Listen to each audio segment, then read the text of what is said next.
আসসালামু আলাইকুম সাজ্জাদ ফার্মে আপনাদের সবাইকে স্বাগতম। আশা করি সবাই ভালো আছেন। তো চলে আসলাম আপনাদের জন্য নতুন আরেকটি ভিডিও নিয়ে। তো গত ভিডিওতে আমি বলেছিলাম ভ্যাকসিন সম্পর্কে, সেটা হচ্ছে আপনার রানীক্ষেতের যে ভ্যাকসিনটা আছে সেটা আমি কোয়েল পাখিকে এবং আমার যে মুরগিগুলো রয়েছে সেগুলোকে আমি কিন্তু করছি। সেটা সরকারি একটা ভ্যাকসিন আছে যেটা আমি সংগ্রহ করছিলাম। তো কীভাবে সংগ্রহ করবেন সেটা নিয়ে আমি আলোচনা করছি। তো এখানে আজকে আমি হাঁসকে ভ্যাকসিন করব, সেটা হচ্ছে ডাক প্লেগ যে ভ্যাকসিনটা আছে সেটা কিন্তু আমি আজকে করতে যাচ্ছি। তো কীভাবে কী করলাম, কী করতে হবে, ইনশাল্লাহ আপনাদের সঙ্গে সব কিছু শেয়ার করবো। এর জন্য অবশ্যই ভিডিওটি শেষ পর্যন্ত দেখবেন।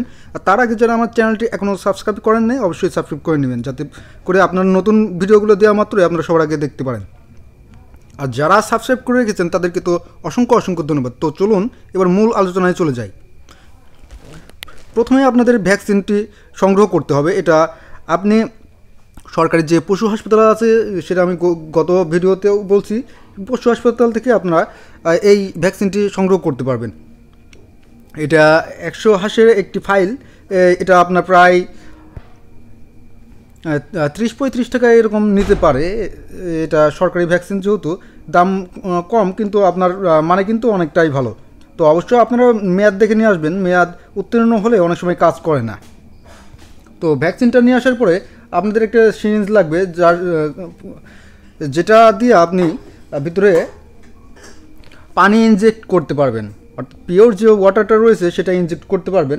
এবং ভিতরে কিন্তু আপনারা দেখতে পারবেন একটি ট্যাবলেট আছে। তো এই ট্যাবলেটটাই কিন্তু মূলত ভ্যাকসিন, যেটা আপনার বাইরোধক একটা শিশিতে আটকানো থাকে, যাতে এর মধ্যে কোনো ধরনের বাতাস না ঢুকতে পারে। আর যদি বাতাস কোনোভাবে ঢুকে পড়ে তাহলে কিন্তু ভ্যাকসিনটা নষ্ট হয়ে যায়।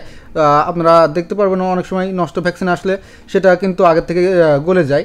আর আপনি প্রথমেই ভ্যাকসিন যদি দিতে চান তাহলে অবশ্যই উপরে যে সিলভারের সিলটা আছে এটা অবশ্যই আপনাদেরকে তুলে নিতে হবে। তারপরে সিরিঞ্জের মধ্যে আপনার 1 মিলি পরিমাণে পানি নিয়ে এটার ভিতরে ইনজেক্ট করতে হবে। এটা আপনার অটোমেটিক ইনজেক্ট হয়ে যাবে। আপনি সুচ যদি রাবার মধ্য দিয়ে মাঝখান দিয়ে ভিতরে প্রবেশ করান তাহলে দেখবেন অটোমেটিক আপনার পানিটা এটা কিন্তু টেনে নেবে। আর যদি ভালো ভ্যাকসিন হয় তাহলে অবশ্যই এভাবে টেনে নেবে। আর যদি নষ্ট হয়ে থাকে তাহলে কিন্তু দেখবেন এটা পানি টানছে না, এটা ভিতরে কিন্তু পানি এটা প্রবেশ করতেছে না। তো এই ধরনের ভ্যাকসিন দেওয়া থেকে আপনারা অবশ্যই বিরত থাকবেন। আর এই ধরনের ভ্যাকসিন আপনারা অবশ্যই দেবেন না। এটাও মেয়াদ উত্তীর্ণও হতে পারে, নষ্ট হতে পারে। নষ্ট তো অবশ্যই, মেয়াদে উত্তীর্ণ হলেও সেটা নষ্ট। এজন্য অবশ্যই আপনারা ভালো ভ্যাকসিনটি দেওয়ার চেষ্টা করবেন। আর এটা আমি যদি বলি কিভাবে দিবেন, এটা কিন্তু প্রথমে আপনাকে যেহেতু ইনজেক্ট করতে হবে, তাহলে কিন্তু আপনার প্রতিটা হাঁসকে 1 মিলি পরিমাণ ওষুধ মিশ্রিত, অর্থাৎ ভ্যাকসিন মিশ্রিত যে পানিটা আছে সেটা 1 মিলি পরিমাণ করে ইনজেক্ট করতে হবে। যেহেতু এটা হচ্ছে 100 হাঁসের একটা ফাইল, তাহলে আপনাকে সেভাবেই পানি মিশ্রণ করতে হবে। তাহলে 100 ml পানি দিয়ে আপনি কিন্তু ভ্যাকসিনটা এটা মিশিয়ে নেবেন সুন্দরভাবে, যাতে সুন্দরভাবে মিশে যায়। আর ভ্যাকসিনের এই পানিটা কিন্তু 1.5-2 ঘন্টার বেশি ব্যবহার না করাই ভালো। তো এই ক্ষেত্রে একটু সাবধান তো অবশ্যই অবলম্বন করতে হবে। আর আপনি যদি অনভিজ্ঞ হয়ে থাকেন তাহলে একটু বিস্তারিত জেনে নেবেন বা অভিজ্ঞ কাকু দিয়ে ভ্যাকসিনটি করিয়ে নেবেন।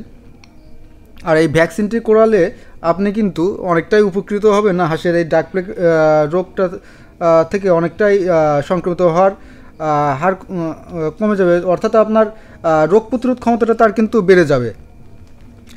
আপনার ডাক প্লেগের বিরুদ্ধে সে কিন্তু ভালোভাবে একটা শক্ত অবস্থান তৈরি করতে পারবে। ঠিক আছে, এই জন্য অবশ্যই আপনারা ভ্যাকসিনটি দেওয়ার চেষ্টা করবেন। এটা আপনার কিন্তু বুকের যে মাংস আছে, বুকের মাংসে এটা কিন্তু ইনজেক্ট করতে হয় 1 মিলি পরিমাণ প্রতিটা হাঁসের জন্য। আর একবার ভ্যাকসিন করার পর আপনার প্রতি 6 মাস অন্তর অন্তর এই ভ্যাকসিনটি আপনার প্রদান করলে তাহলে কিন্তু অনেকটা সেফ থাকা যাবে। তো এই জন্য অবশ্যই আপনারা ভ্যাকসিনটি করার চেষ্টা করবেন। তো আশা করি ভিডিওটি আপনাদের ভালো লেগেছে এবং আপনাদের ভিডিওটি অবশ্যই উপকৃত আসবে আমি আশা করতেছি। যদি ভালো লেগে থাকে তাহলে অবশ্যই ভিডিওটিতে একটি লাইক করবেন। আর নতুন কোনো ধরনের ভিডিও আপনাদের যদি আগ্রহ থাকে নতুন কোনো টপিক নিয়ে, তাহলে অবশ্যই কমেন্ট সেকশনে কমেন্ট করে জানাবেন। আর আমাদের চ্যানেলে নতুন হয়ে থাকলে সাবস্ক্রাইব করে বেল বাটনটি ক্লিক করে দিবেন, যাতে করে সবার আগে আপনারা ভিডিওটি নোটিফিকেশনের মাধ্যমে পেয়ে যান আর সবার আগে দেখতে পারেন। তো আজকের মতো এখানেই শেষ করতে যাচ্ছি। সবাই ভালো থাকবেন, সুস্থ থাকবেন, আল্লাহ হাফেজ।